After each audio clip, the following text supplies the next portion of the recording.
Three, two, one. Welcome to the Lightforge. This is ADWCTA. This is Merps, and welcome to a pre-recorded Lightforge because I am away this weekend. Very special pre-recorded Lightforge. It is, and probably the most special pre-recorded Lightforge like ever. All right, why is it special? I think there's something special about a number 100. That's all I got. I've been wondering why this is special because everyone's been telling me this is really special, but I think all we have is that it's 3 digits now.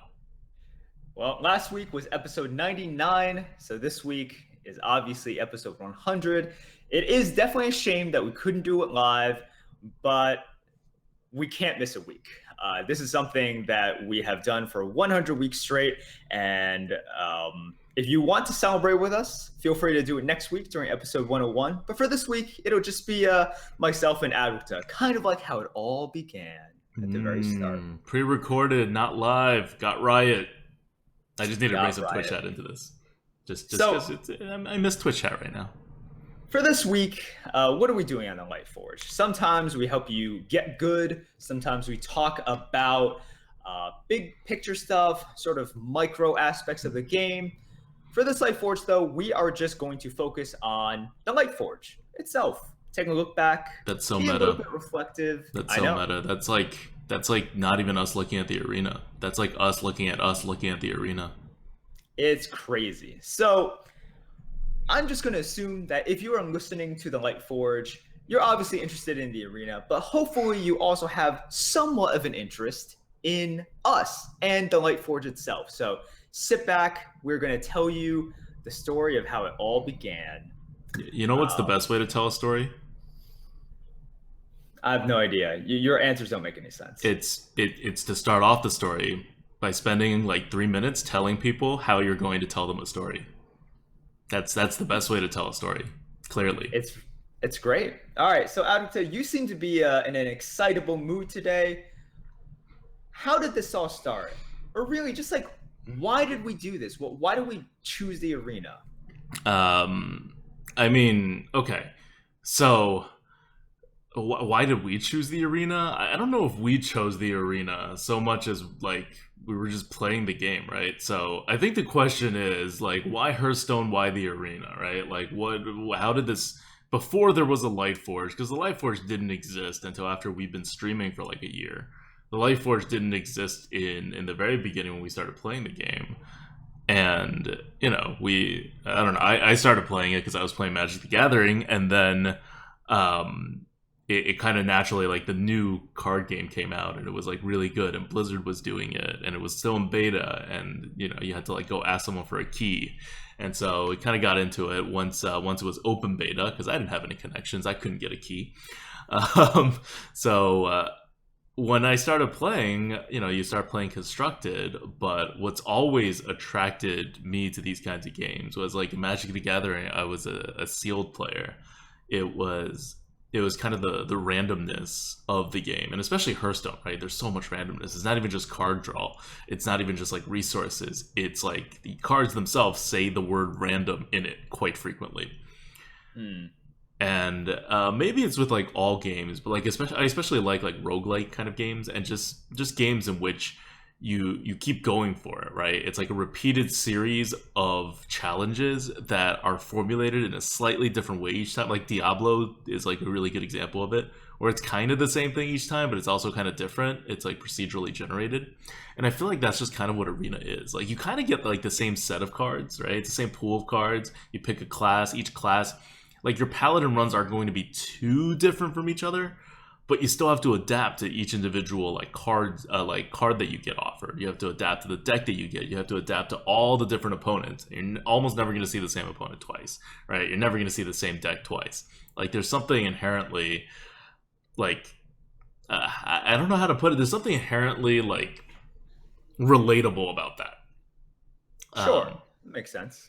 Yeah, like, that's how I think life is, right? Like, in some ways, Hearthstone Arena is, like, a very good reflection of real life. even though it's a card game about wizards and turtle people and whatever, right? Because it's just about the little like areas of randomness and your kind of like quest to go out there and control as much of it as possible. You're going to lose, right? You're going to get 0-3 rounds no matter how good you are.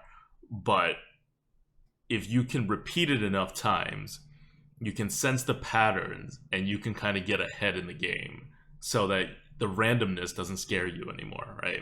That the randomness is something that you kind of, to a certain extent, own.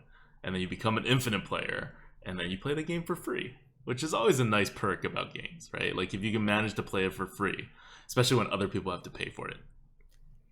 I think what you said rings true for definitely for me, but I think for a lot of people that have incorporated games into a major part of their lives, right? So what I've gotten out of games and also Hearthstone Arena in general is just the ability to sort of look at things on a bigger picture level, right? And just like you guys know, ADWCTA does not look at Hearthstone in terms of from a turn-to-turn basis. Otherwise, he would count. No, but with Hearthstone, it's so much That's about what I mean, right? Like there's challenges that you face in this, and it's like life. You don't have to be good at everything. You don't have to be good at everything within the thing you're doing. You just have to end up in a victorious position. Right. And you want to make sure that the journey is enjoyable. But as for decision making, which is all Hearthstone Arena is, or which is all Hearthstone is, right? There's no APM here. There's no fancy tracking. There's no mechanical skill. You know, sometimes you misclick, but generally speaking, the barrier for the mechanical skill is very low. Right. So with decision making, it always goes back to, did I make the best decision at the time with the information I was given? And did I sort of take in the information properly? And this is just good in life stuff in general. And I think, you know, going back to one of the questions, why Arena? I like using these big picture skills, and Arena makes that more of the game rather than in Constructed, where it is just a big part of it is memorizing the matchups and memorizing what is in the decks. And that's not something I want to do. I want to make this just about, you know, the big picture sort of, did I make the best decision at the time available while soaking up all of the information necessary? Not did I spend the 10 hours beforehand memorizing all of the matchups and knowing that, you know, oh, now in this week, Dragon Priest is running 1 copy instead of 2 copies of Holy Nova now. I'm just talking, you know, randomly. But Constructed Slam. Yeah, but that's really what was appealing to me. The fact that you just it is sort of a microcosm of life, and it's like you said, life is just about these decisions. It's about just what you do. So in a way, it helps me with life, and it also should. It does. It should help everybody with life. Like, if you have problems with life, you should play Hearthstone Arena, and then you should get really good at Hearthstone Arena, and then the problems in your life will solve themselves. Because you have made yourself into a more capable person when it comes to solving life problems. I think it all right, some people never get past the tilt factor or a lot of things that make the game unenjoyable. Arena could be really tilting. I will give you that, because a lot of it is outside of your hands, like more so than Constructed even.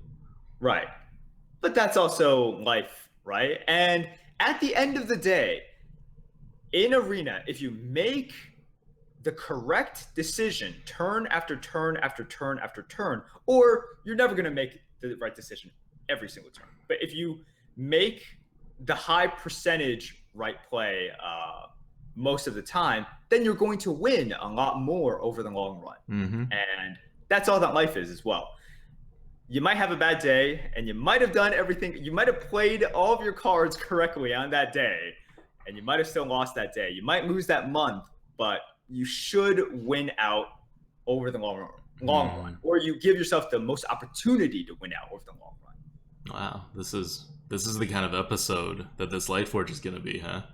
Yeah, This it is is. a very special Lightforge where we tell you not about the arena anymore, but really about life and what you can do in life with it. But I mean, that's why I play games, right? Like some people play it for escapism. I play it for like how similar it gets to life, and I play it to kind of like almost like as meditation, like especially with a repetitive kind of game. It's very similar, I think, to a Yes. lot of the qualities, the upsides that you get from something like meditation. It's a little less calm. There's a lot more tilting. Usually don't tilt during meditation, but No, that's you're using Hearthstone Arena for meditation. Well, I use something like Diablo 3 for meditation. oh yeah, Which is your why hardcore Diablo 3 runs when your like 1,000-hour character gets killed, not tilting, not salty about that because of a server crash. no, I never get salty about. Well, also, I've been lucky enough, and during those high greater riff runs where I'm sort of literally pushing all my chips into the middle of the Right. table, right? And I know that there's probably 25% chance I die during this one run. Hmm. It is what it is. It's like the most zen moment ever. It really is the Wow. most zen moment where uh, probably 500 hours, 600 hours is being bet right there. And it is just whatever happens, happens. Hmm. I, I guess it does help that I usually do succeed because I'm a pre-boss Diablo 3 player.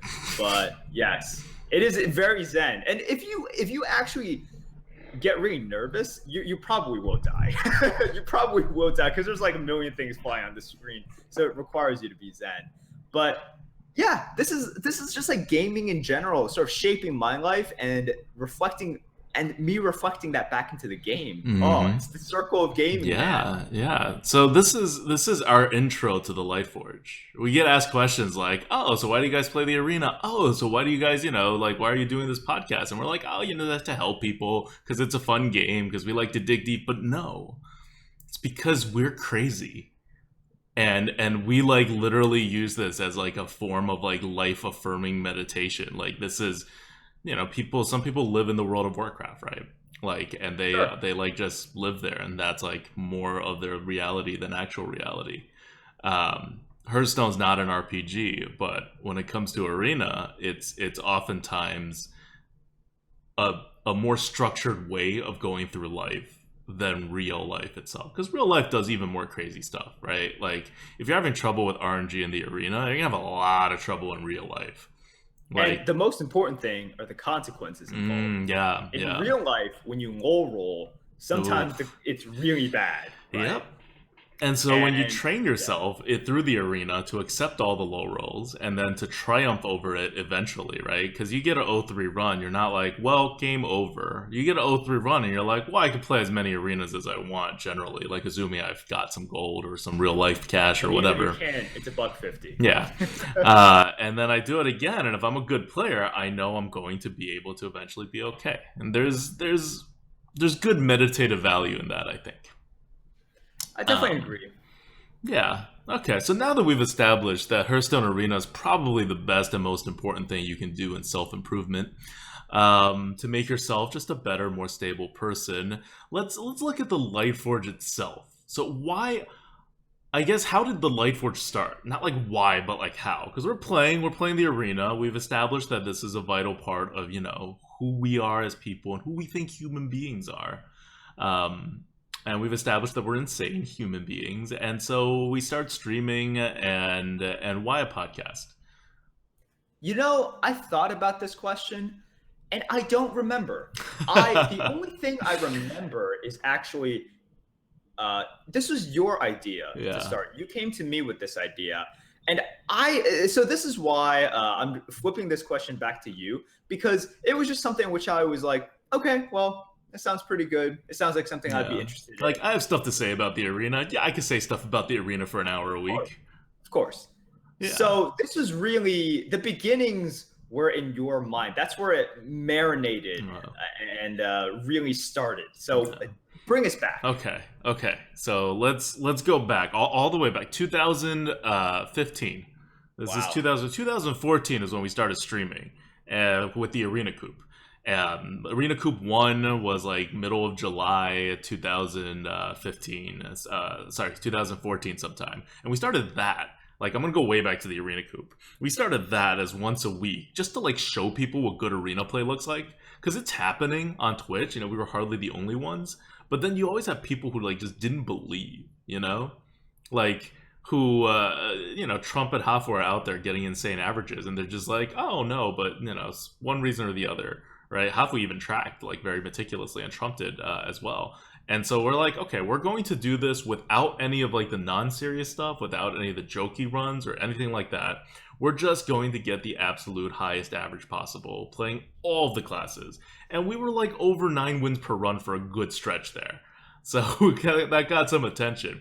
But the whole point is just to prove to all the people, especially the people, I started out on a competitive HS subreddit, not even like the main subreddit.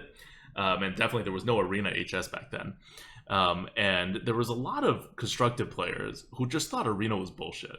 Like, they're like, there's no skill in arena, or there's like some skill. You can kill all the noobs, but then you get like your 5-6 wins and you're fine. And I wanted to say, no. This is an extremely skill-intensive format where you can raise your win rates to like 75%. And especially back in Classic and Nax, it was true. There was a lot less RNG back then than there is now. Some of the RNG was also less controllable, but still, overall, you had a more stable experience of like on the board, on curve kind of play, and you can do stuff like that. And so that's why Arena Coop happened, and we had pretty good success with that, with kind of like charting the grounds of how good arena play is, and trying to like find different ways to it, right? Like we're definitely on the aggro side when most people were still on the Trump value side at the time. But then like a year after that, as we get more involved in streaming and more involved in the community, I was more like, I felt like there needed to be more with the arena, because this was the height, like 2015 when the Lightforge started was the height of Arena Warriors Matters. This was like right after like a year and a half of Blizzard literally not even like talking about the arena. Like, they would release like, things talking about the future of the game, and arena wouldn't be mentioned. They'd release patch notes and arena wouldn't be there. Not because they made stealth changes and just wouldn't tell us about it like it is now. It's because they haven't thought about or touched arena. Like, new cards would come out, and then no one would say anything about arena. It was just very clear no one's even like thinking about arena like seriously, or that they were just really bad at it like over at Blizzard. And so before this, I made the video Arena Warriors Matters, and it got a really good response because I was just fed up with how my favorite class was being treated. And after that, there was a lot of discussion about what to do with Arena, where Arena's going, like forcing Blizzard to respond. And I thought that that was a really good time to kind of capture some of the momentum of the Arena community and really get it to organize into a force of a player base, right? Like, if you have no voice in the community, the developers aren't going to notice you. Like, Arena, up to that point, had been the second game mode, and it, okay, fine. It was a Brawl had just been added, but it had basically been the second game mode forever, and it got no respect. There were a few Arena players that were like pure Arena players. Most people played Constructed primarily, but just there was a community waiting to kind of like get together. And it was sort of together, but it was also sort of loose. And I thought this was a really good way to kind of like anchor it. Like, there were podcasts, right? The Angry Chicken has so many listeners, right? Like between casual and hardcore players. There are other podcasts about like the competitive scene and whatever. There was no arena podcast. There was not even a podcast that talked about arena for 10% of the time. Like, that's where the state of the arena was at, right? Like, nobody took it, or not nobody took it seriously. You always had like Hafu taking it seriously, for example, but pretty much like we were taking it seriously, but it just wasn't at the level of support as anything else. And I thought this was a way to bring that level of support to the community and to kind of reflect a lot of the voices out there that, of what the people, right, what the hardcore arena people are thinking. And the format to do it I thought was best was a podcast, because it's weekly. It doesn't look like I'm making a video for like self-promotional purposes every week, because that's one thing I wanted to avoid. Because if I'm doing like self-promotional stuff for like our YouTube channel or whatever, that's that. But I wanted this to be like a separate thing where we can just like talk, right? about like how to be good in the arena, about what's going on in the arena community, and then have only people who are interested listen to this, right? This is not like a tool to promote our other stuff. It's like the exact opposite. This is where you end up after you find our other stuff, where you can listen to us like really tell you what we think about the arena.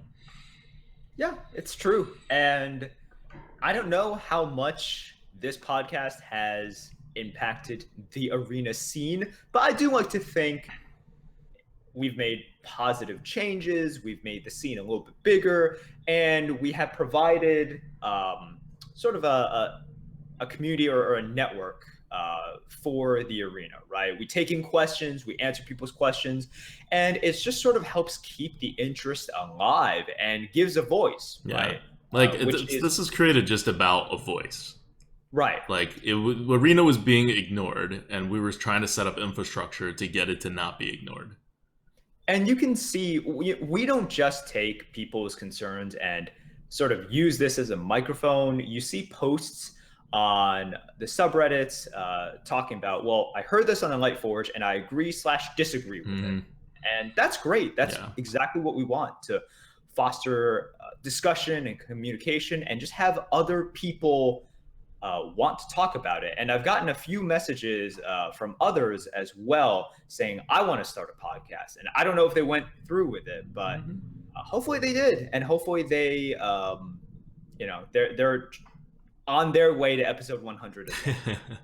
Yeah.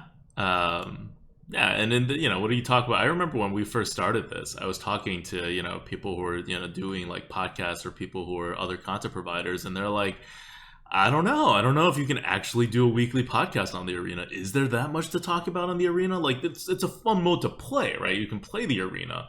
But like, one, do you have an hour to actually talk about the arena without referencing like specific runs or specific plays or whatever? And two, is anybody going to listen to you talk about the arena that frequently? Like, wouldn't you just run out of content like at a certain point? Because up to that point, there was no one out there who were making like videos about the arena except like intermittently, right? Like Crip probably talked about the arena more often than anyone else talked about the arena, right? Like Kafu wasn't like, she doesn't make videos where she expresses a point of view about stuff unless it's like a card review or like now and then, right? Like Trump is about like teaching people about the arena, but in terms of like discussing an issue, there just wasn't a lot of it there. And so it felt there was just a little bit of skepticism about can like, are people interested and can you even do this? And I thought, well, if someone told me to talk about the arena for an hour a week, I could definitely do that. And I could say new things every week and it would all be true and all be applicable. And so we kind of built the Lightforge with that in mind, right? Like that's why there's deep fried meta, because the meta keeps changing and there's many different elements of the meta. You can explore a different part every week and it's kind of endless. You can talk about coin usage. You can talk about a whole bunch of like strategic elements to the arena, and it's like never ending. Like for us, like if you want to go deep enough, it's never ending, and you don't have to talk about a specific play. You can talk about generalities, and even that part's never ending, right? To be fair, we are the kind of people that can talk about a lot of things and spend a lot of time talking about those things. But just in general. In general, and this is why I think streaming was a good idea for us, but also streaming helped me hone this skill of right? Just talking about anything forever. Talking about anything forever. And now, for example, last night when I streamed D3 on my own little, my humble little channel, it was just me talking for the entire time and not really about D3, just talking about a lot of things. So it is definitely a skill that we have, but I think it does go to show you really can zone in on any topic and talk about. Well, if you care about it, you care about it, yeah. And this is, I feel like arena is a very deep topic. Like there's elements, and it's just sometimes it gets explored, but it gets explored in like an article that's like really technical and like 6 pages long. And we're looking for a way to kind of like bring it the generalities at least, right? Like you at least know about this concept and you can maybe test it out for yourself and then learn from that. Right. It's a good medium. I think it's not the best medium for like learning the nitty gritty of stuff. Like I think at that point you either need like you need to like show a game, right, or you need to like really go detailed with an article and a lot of asterisks and footnotes and things like that. But when it comes to like giving you something to think about so that you can play the game and have it be more enjoyable and more like learning, right? Like so you can kind of teach yourself, keeping what we say in mind. This is like a really good format. Like we'd often get to the point where like I say something on like a arena coop or something. I'm like, ooh, that was really good. I wish like more people heard that. But it's just whoever's watching at that time, right? Like in the middle of like game 8 of this random run, and this is more. It lets you centralize. It lets us centralize like what we think is important. And then when there's like actual news about the arena, right? Eventually after Arena Warriors matters, right? Like after Dills from the Angry Chicken got Ben Brode onto his their podcast, and there was actual talk from Blizzard, official Blizzard talk about the arena, and now there's like a leaderboard, right? Now it could be a vehicle of news as well for the arena, and it can just like kind of grow with the whole arena stuff, right? If there's like an arena tournament ever, like we talk about that, Lord of the Arena and things like that. I don't know. This is something that I've never really like talked about because it's not how we wanted to start the first podcast. Hey, welcome to the Lightforge. Here's our thesis of why we exist. But this feels like a good time to kind of center it. Like that's what the Lightforge is about. That's the story of why it started. I think it's been really successful. We've had a lot of fun making it. We have. So the last sort of question related to the Lightforge that I was curious about, has this changed you in any way? Have you been changed by the Lightforge? Oh, so much like if you play the arena a lot, you become a calmer person and you can deal with the randomness in life a lot better. Has making the Lightforge and doing this changed me? Right, or it doesn't necessarily have to be about the Lightforge changing you. Like, what has changed about you during this time? Why don't you start? I'm gonna throw this question back at you, and I'll pick it up after you say. I need a little bit of time to think about this. Sure. Oh man, the major thing, the mind palace is starting with ADWCTA. For me, I don't know if it can be contributed purely to the Lightforge, or if it's just me getting older. Right. Mm-hmm. When we started this, I was not 30 yet, and now I am 31. Yeah, it's been 2 years. It has been 2 years. I will say that during this time, I have learned more about what it means and what it takes to take part in a community. Mm-hmm. I definitely consider myself part of the arena community. And I identify myself as someone who other people look to for reference, for ideas. They might not agree with me, but I am someone that is a jumping off point sometimes. And that's really cool. I really like that. And at the very beginning, I guess I wasn't really sure that there was an arena community, number one. I wasn't sure what the community would be about, right? Like, obviously, it would be about Hearthstone Arena. I can see people being like, "Dude, it's about Hearthstone Arena." No, man, it's about life and the randomness and the learning and the meditation. And I was unsure at that time of how I would sort of fit into this community. And 2 years later, I don't know exactly how it happened. I can't pinpoint exactly one moment, but as of right now, I'm very happy with the arena community that has formed. And it's not just us and other streamers and other content creators on Twitch and YouTube. It's also the people who are posting on the forums, the people who are doing the research, crunching the numbers, and the people that just keep on posting, Like hey, here's my 12 you wood know deck. Just very people, happy. like you know people, not just Crypt, but you know people who keep posting on the forums. Like Arena is a pretty small community. If you've made like I don't know a dozen comments over the past like 6 months on Arena HS, I know who you are. I know Right. your name. I may not remember which post goes to which exactly, but like I'll see it. I'm like, oh, I know that's an arena player who cares about the arena. If you've been in our Twitch chat for a while or a sub for a long, like we know you, not like deeply or personally necessarily, but there's recognition that part of the community you do the same things we do, right? We all play the arena. Right. So I've seen that change during this time. And right now, I'm very happy to see a healthy arena community, a very devoted Hmm. and very smart people. And I'm very happy with sort of my role within that community as well. Yeah. Because like this is the before. I feel like before the Lightforge, or at least before, because the Lightforge kind of started right before we actually had a real stream. Like we were struggling to do 3 streams a week before that. Like we were doing, I think, like 2 on average.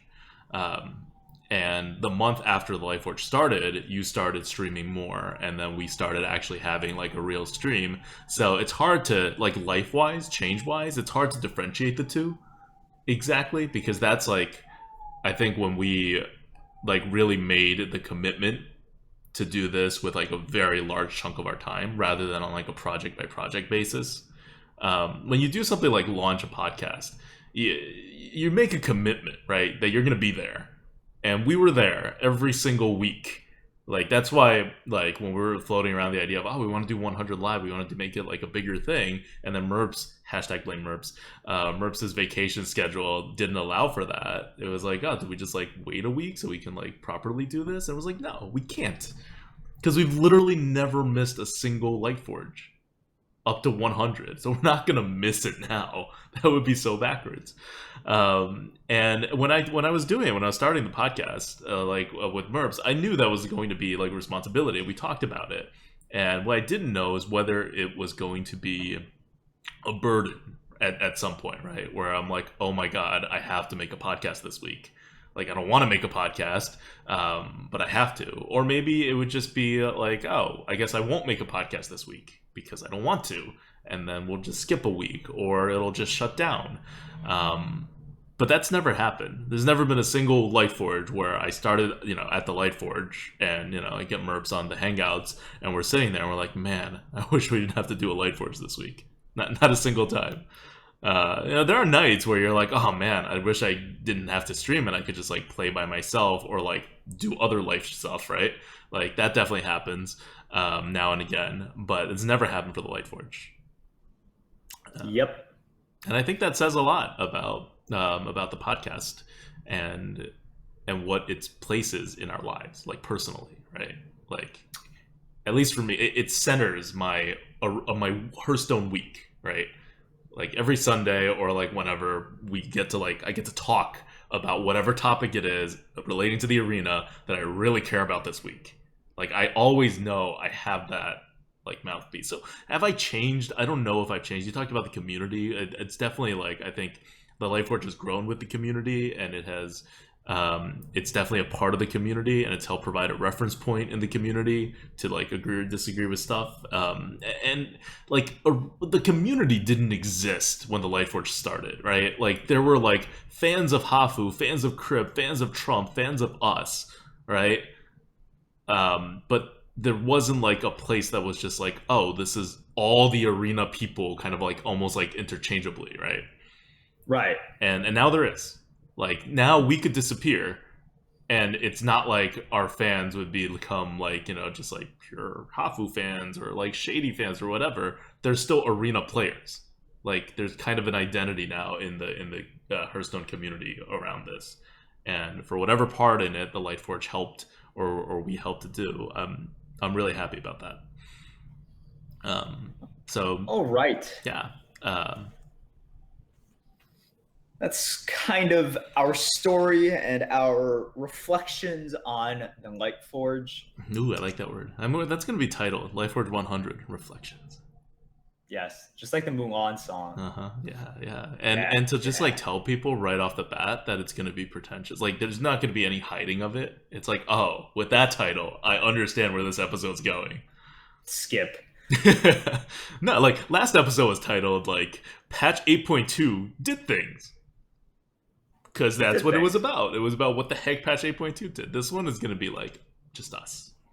Just a nice meditative arena Lightforge podcast. All right. So, expanding on that, earlier this week, I tweeted out the fact that we were having this big podcast and I asked for questions. So, I think for this next section, I wanted to ask some of these questions that were brought to us by our fans on Twitter. Also, I included one or two questions that might not have specifically been tweeted at me, but I have seen So you throughout the just years. pretending that people are asking you questions. I get it. I get it. Yeah, Sometimes when people don't talk to you, just pretend that they talk to you you. just pretend. Yeah. It's an effective strategy as well. Yeah, You're yeah. learning lots of life skills. Okay, so before we get to the fans, I do want to give a shout out also at Lightforge 100, only because we started off really like self-centered and focused with this episode about us. But the Lightforge would definitely not be what it is without all of our special guests, right? Like from the very beginning, our first special guest was like this is episode 6 or 7 or something like that. Was Hafu, coming off of Lord of the Arena victory, right?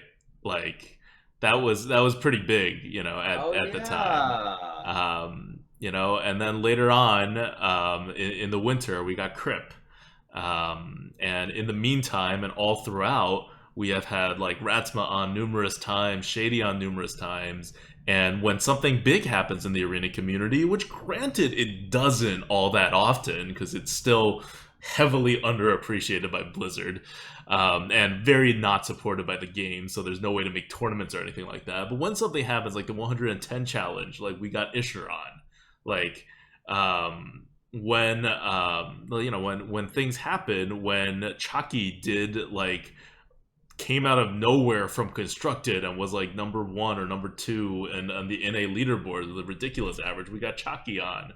Like whenever something happens in the arena, it's really good to have, like, I feel very privileged to be able to be like in a conversation with these people as the events are unfolding, like, because it's like it's kind of like it's media, right?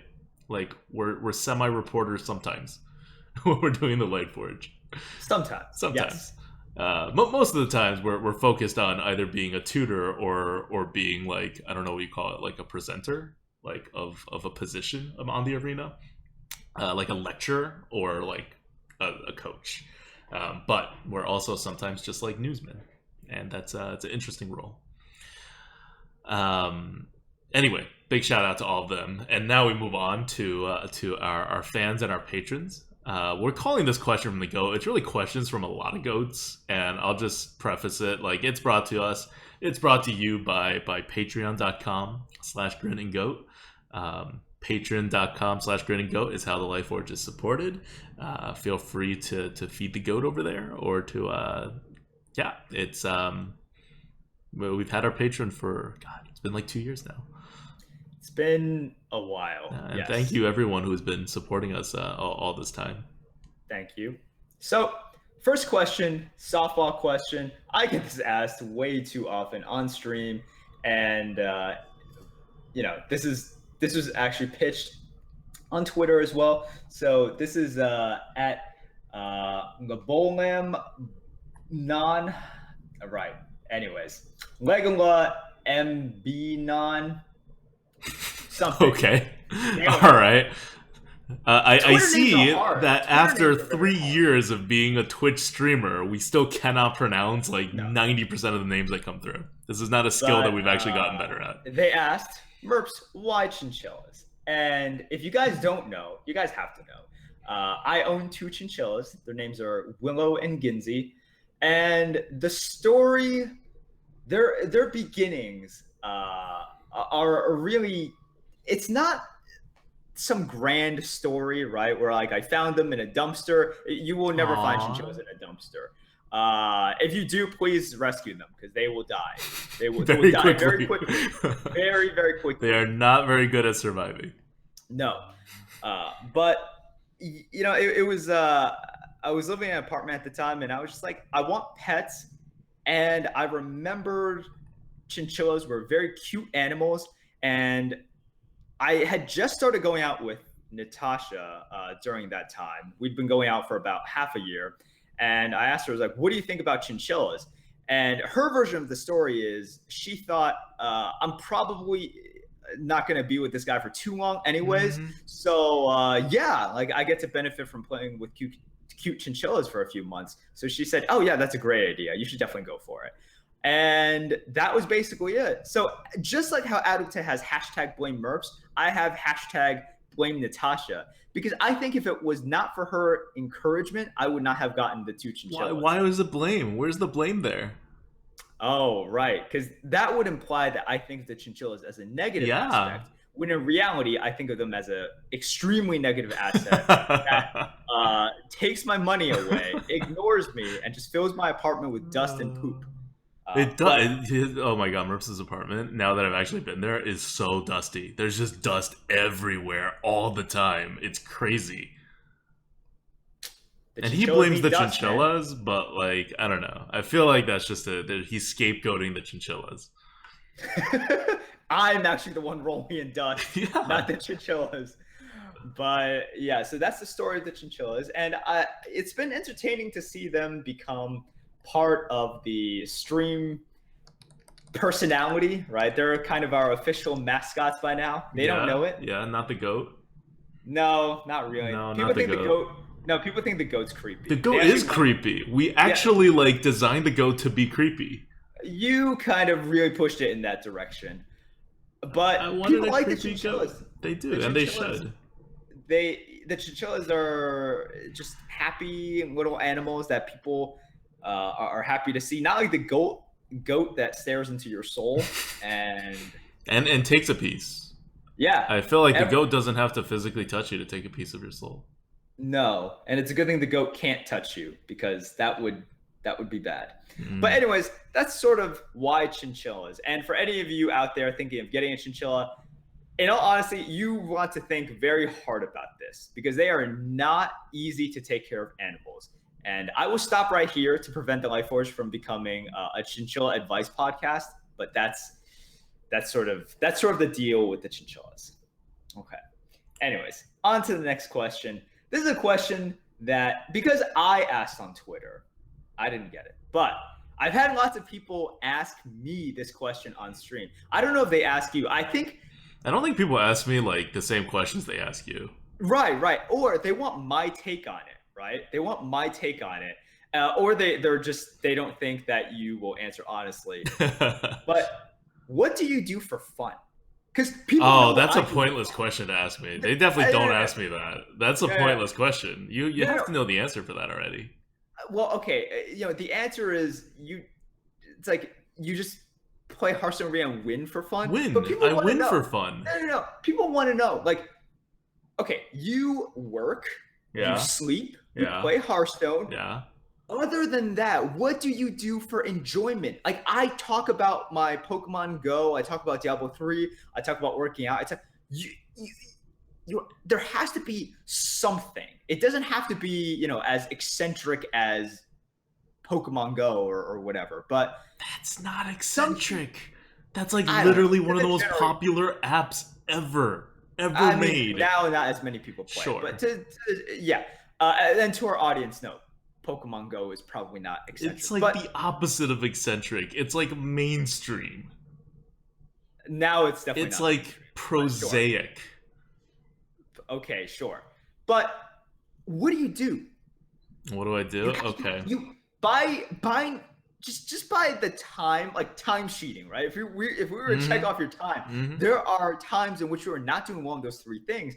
And I'm guessing you choose to do something enjoyable for yourself. What is that? Yeah, winning. I've been playing, like, over the past year, I've really been playing a lot of Overwatch. I have a silver border on Overwatch, which did not come by accident. Is that's not necessarily through? You could just get that through whatever. You Right. could I get just that mean silver border I've from been playing winning like a too. lot, Oh, right? I okay. got the silver border that I am like at least halfway decent. I think it should be proven by the fact I'm in Masters. That's a decent rank. It's not the best. I don't know if I'll ever get to Grandmaster, but I'm at the Master rank, and you know I'm still improving as a player, I think, and I can do all of this. I like what I like to do is the same thing with Arena, right? I use Arena to control for RNG. Overwatch really doesn't have like any real RNG, but what I like about Overwatch is that I play solo queue mostly, and it groups you with like totally random people, and they're like shitty people. They're like just like bad, awful human beings, and I don't mean all of them are bad or even most of them are bad. But when you get 5 random ones on your team, chances are pretty good that one of them is just a bad apple. Right. Um, And guys, this is 5 people with anonymity. Yep. 5 people with anonymity who rely on each other to win the game in a competitive game mode that they all or usually want to win, and then there's a troll or two. But anyway, if you haven't played Overwatch, it's like an extremely like tilting experience. Just because you're working with people, some of whom just like have different goals than you. Like I want to win, I will do what it takes to win, but a lot of people want to do other things as well, like have fun or like improve on a particular hero or something that makes them do things that is not exactly conducive to winning. Sometimes not like counter to winning necessarily, but just not. Anyway, the point is, whereas something like an arena experience, like you have to control for like literal randomness, right? This is you have to control for people. Like they're real people behind them. And how well you do in the game, a lot of it really has to do with how well you manage people. If someone is like, you know, so it's almost like, I don't know. It's a different form of randomness, right? Because in life you meet a lot of people too, and you have to do things with them oftentimes. Because you can't just be a hermit and, well, I mean, I guess you can, but generally you're gonna have to deal with people at some point. So I've been doing that. That's been fun for me. Because I haven't played a game really before, or invested a lot of time into a game where I have like random people as teammates. That's usually not a desirable experience if you want to win, right? Because if you're really good at a game and you want to win, you should pick games in which you are the control of everything, because then you can win more.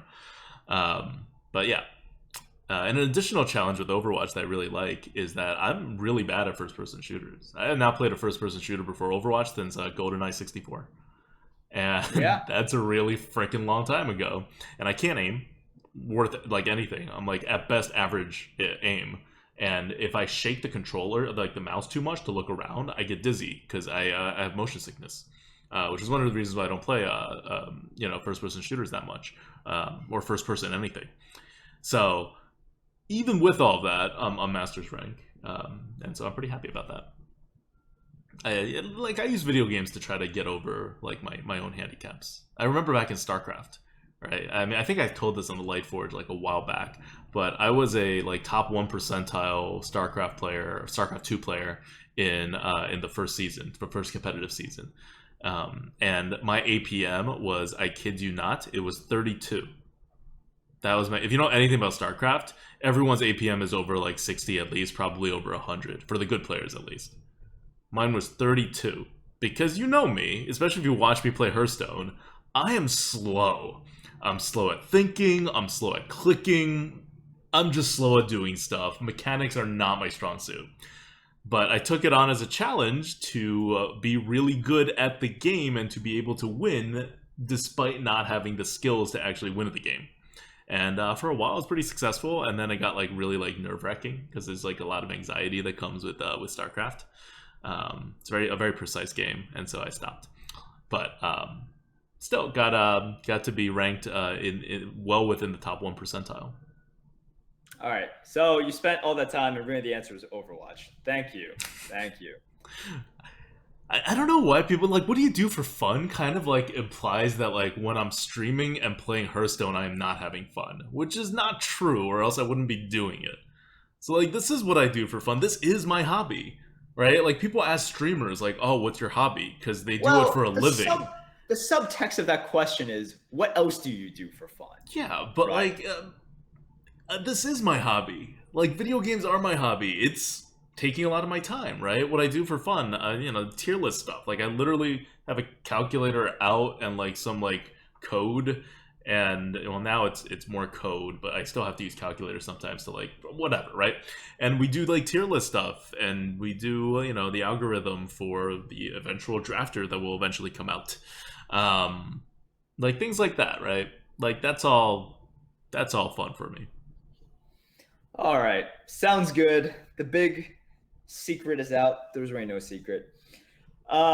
Next question comes from at fpara20, easy to say, Twitch handle or Twitter handle. They asked, do you guys see other arena streamers if you have time? And yeah, we do. That's been one of the benefits of being in the arena community. I've made good friends, and I'm glad to call the other streamers friends.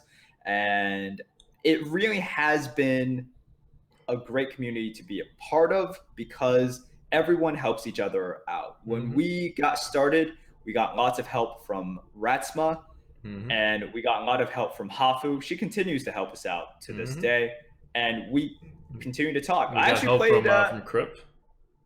Yeah, we got help from Crip as well. And I like to think that we have helped out other streamers who are our size or perhaps smaller than us. For example, Shady Bunny, right? We've had. No, I still remember this. This was like Potralizer. Like I actually like. There's a Potralizer. If you guys remember what the Potralizer was, it was like way back when in the winter of like 2014 when we first started to like stream more than the Arena Coop. Like it was literally like our first non-Sunday stream.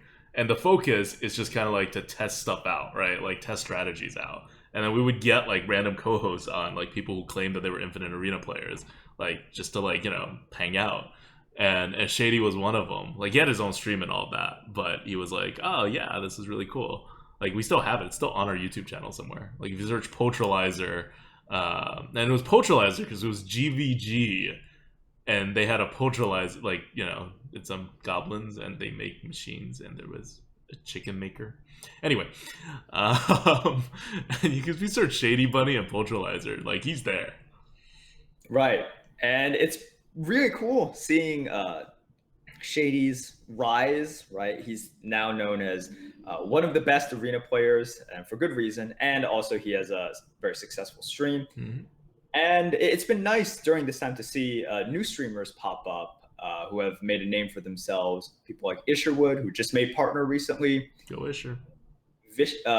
Victor, or 12 Wins HS, and tons of other small streamers as well. And it's awesome, like just sort of passing it along, right? The help we received, we try to give that back to other streamers as well. And I will say I look forward to seeing a lot of them when I go to BlizzCon this year. So oh yeah, definitely. Yeah, be an exciting time. I think I talk to the streamers more than you do. I think I don't talk to people though. Like that's the difference. It's not like especially if you're listening to this and you're one of the streamers. I love you guys, but you're people. Right. And I keep my communications with people on the as low as humanly possible. Like I'm actually a hermit. Like even I'm not just someone who doesn't want to go out. I'm okay going out. Just I like to limit my human interactions as much as possible. Yeah, same for me, but I think it's worth it. I like it. You actually interact with live people. I actually do not see anyone. So I do have real life friends. I do go out. I am paying a lot of money to live in New York City, so I might as well just take advantage of it sometimes. Right. I chat with them sometimes, but you go out at least like once a week or two and go out and eat and have a drink, right? Yep. I never do that. Empty calories, waste of money. I have one drink. Just one. Yeah, just one. Yeah. That my doctor could be watching this. Just one. But yeah, like I don't do that. Too many carbs, not worth it. But and so I do things like talk to Ratsma on Skype. Easy. Nice. We actually just played Diablo 3 yesterday. Yeah, was Ratsma playing Diablo 3 with you? Yeah, he died. That sounds about right. I power leveled him to 70, and then he died. It's not as easy to stay alive as like it seems. No, it is. I die too. I don't know. You're just very good at not dying. Yeah, yeah, I am quite good at that, Mm. which is all you really need in Diablo 3 Hardcore. Anyways, bottom line, yes, we have a good friendly relationship with the other streamers. Next question.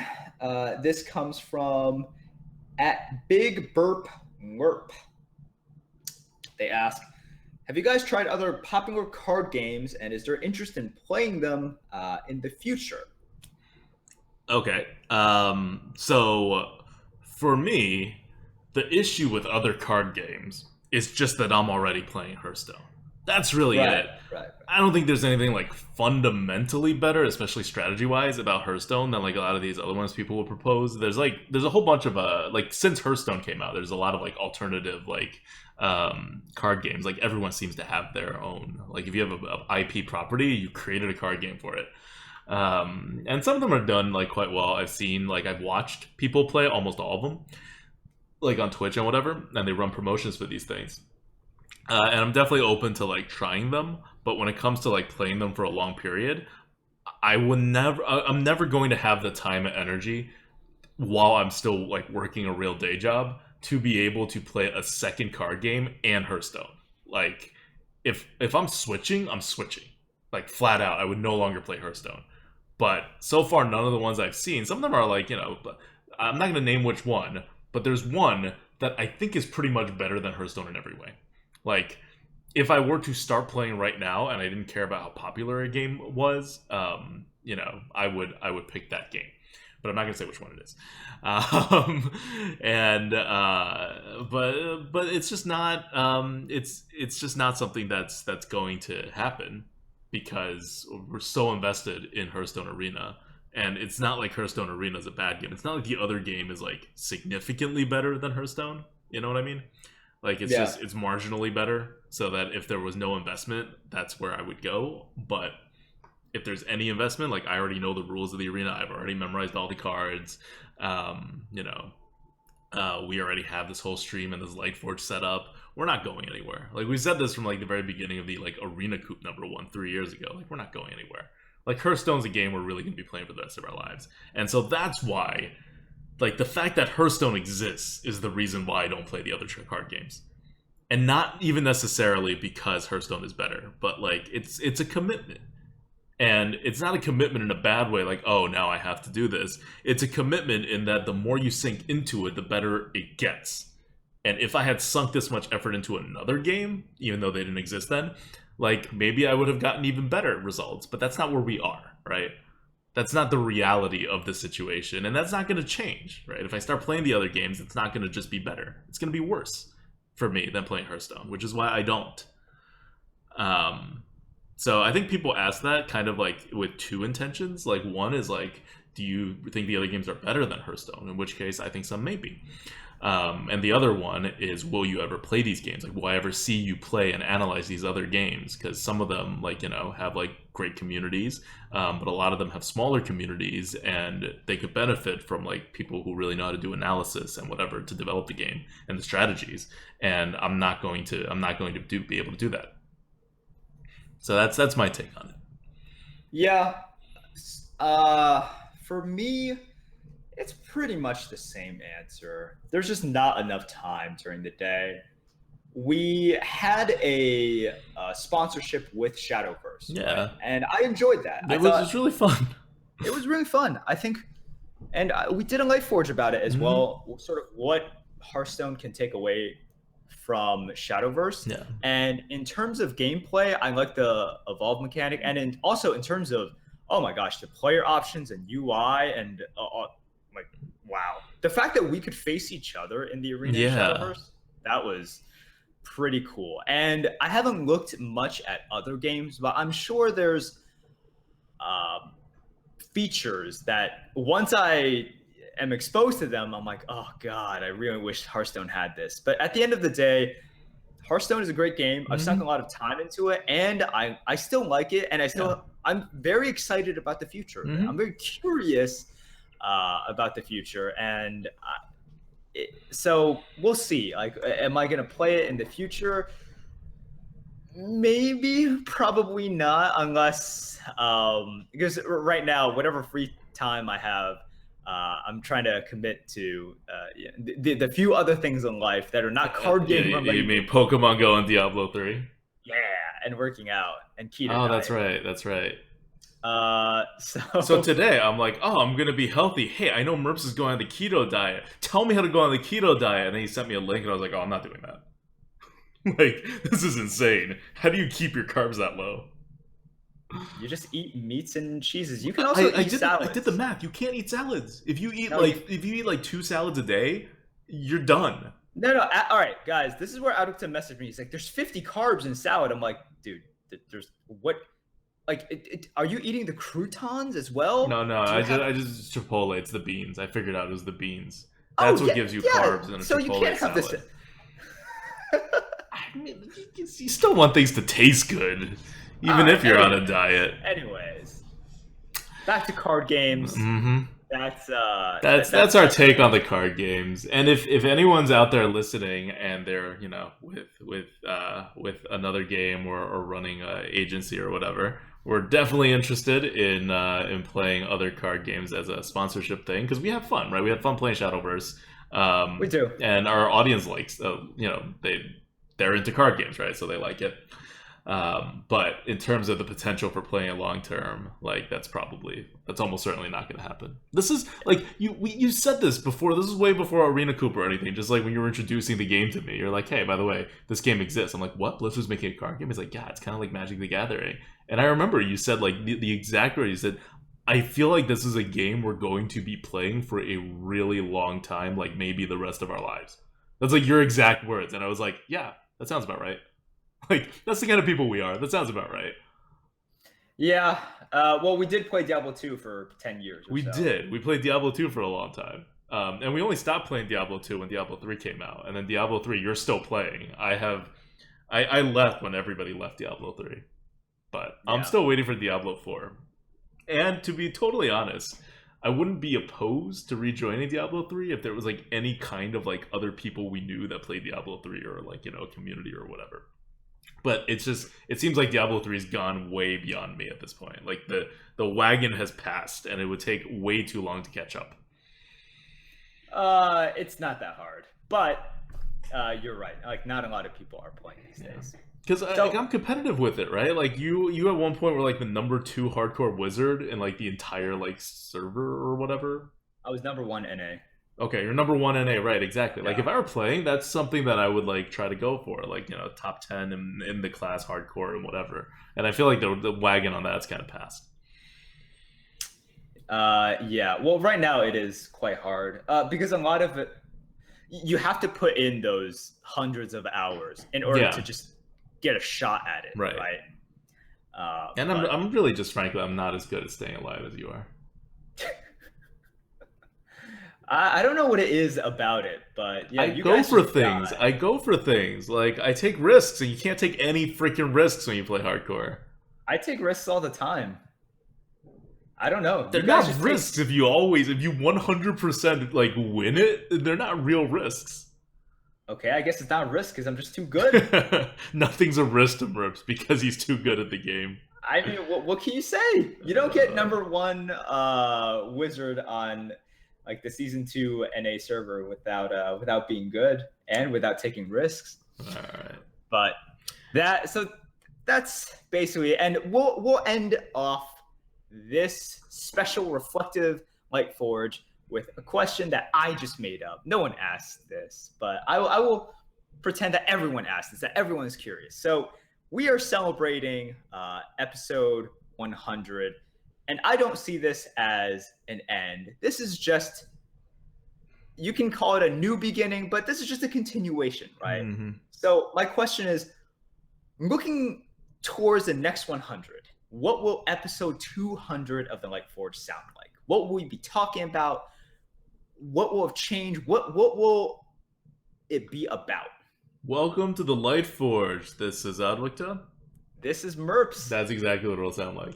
If you're wondering what it'll sound like, I have a feeling that's how it's going to sound. In all seriousness, though, if we're still only talking about the arena by episode 200, Blizzard had screwed up way more royally than I would think that they would.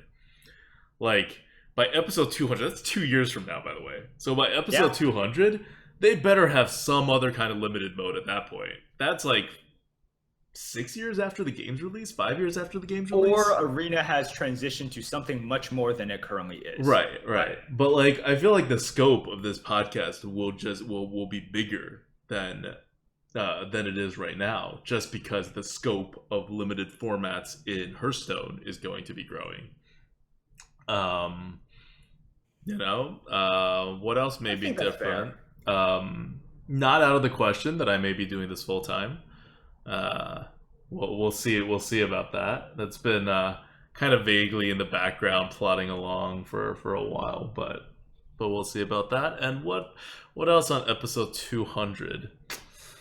Hopefully we'll be having a special guest somewhere around episode 200, and it will be someone who is currently right now listening to the Lightforge and has not started a Twitch stream or anything yet, but is thinking about it. And at that point, that person would have gone on to win the most recent Blizzard supported arena or limited format tournament, with real cash prize money.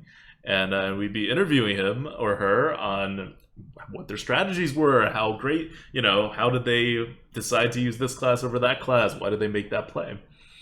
So those are things that I think will be different. But what's going to be the same is how we introduce ourselves. What's going to be the same is that it will still be ADWCTA and Merps, and hopefully we will still be Infinite Arena players. Those are things that I hope will not change, and there will still be a card good bad, and there will still be a deep fried meta. Yep. So I think what I'm expecting out of 200 is just definitely the foundation should be the same, right? But I am hoping for a lot of changes in the format and the substance. And I agree. Like, when we started the Lightforge, I did not think that we'd be such good friends with people like Shady. No, I thought you were just going to end there. You're like, when we started the podcast, I thought our friendship was about to end. But it's been great, and I look forward to sort of seeing the community grow, seeing the people that we currently call friends, sort of, them developing, and also us making new friends in the community as well. And hopefully for episode 200, we can talk about how silly we were during the year of episode 100 when we were worried about the arena. Because, I still am worried about the arena. That would be so nice. And future ADWCTA and future Merps can just say, that was, we were all nervous about all these things. And in the end, Blizzard came up with a great solution that really galvanized the player base, attracted new players, sort of gave Arena the competitives and fun sort of uptick that everyone wanted, and now we're all just really happy. That's what I'm hoping for episode 200. All right, nice. That's a very positive note to end on. So we'll end on that note. This is Lightforge episode 100. Thank you guys so much for sticking around. Huge shout out to all of our patrons who have supported us the entire time, and our current top patrons: 4P, Afro Ninja, Famous Wild Goat, Ingo, Talon, Ugbog, Zaruvi. Am I missing anyone? I think that's it. Thank you guys so much for supporting us. And some of these guys, I want to say like most of them, have been like top patrons since the very beginning. So it's been 2 years of extremely generous support. So thank you guys so much. This would not be the same without you guys. And of course, I want to give another also a shout out to our YouTube manager, Barrett, created, and all of his work keeping the channel running smoothly. And Goats Gone Wild. If you guys don't know, we have a series called Goats Gone Wild that he's been producing and creating like once every 2 weeks. That just kind of like grabs good moments from the stream and puts them on YouTube into a series. It's like a personal highlight reel for our channel, and we've been doing that for a while. And the hardcore people watch it. I don't know if anyone else watch it. We just kind of wanted it there. So if you ever wanted to show people like, hey, why do you watch the Grinning Go? You're just like, oh, watch this. That kind of captures like their personality and some of their plays and like stuff like that. So it's definitely something that's good to kind of keep track of or to go back and watch it. There's a lot of silly moments, a lot of good stuff. And Epically Tossed, our 12-win editor and also Play of the Week editor on YouTube. So Play of the Week is more like thinking kind of like a good game that we make every week. So to like, for learning and for discussion and things like that. And the 12 wins, I'm sure you guys know, or if you don't know, we put all of our 12 wins on YouTube, and they're edited, so there's no downtime. So it's really good for learning and for like kind of seeing how the meta shakes out, or for just enjoying a run. Like sometimes you just want a happy ending, You don't want to try to figure out if this run's actually going to go well, or if it's going to go crappy, or if it's going to be boring, or if it's going to be exciting. You just want a 12-win run. And so you can see literally all the 12-win runs me and Merps have ever done online. And those are our video editors. And huge shout out also to our Twitch mod team. Best mods on Twitch. Dark Videl, Cass, O3 Police. Those are some of the oldest people who've been with us from the very beginning. And also I'm not gonna be able to name all of our mods. But they're all great. These people are great, but everyone everyone is great. I just named the 3 oldest ones. I think they're the 3 oldest ones. I may be forgetting someone. I don't know. Maybe Perk is old too. Thank you. Yeah.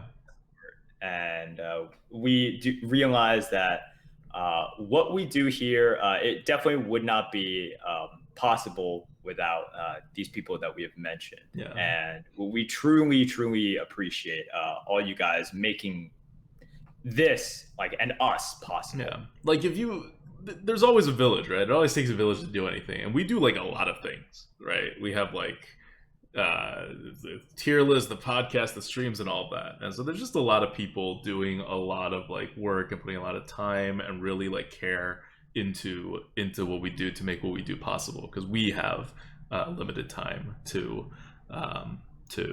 do everything.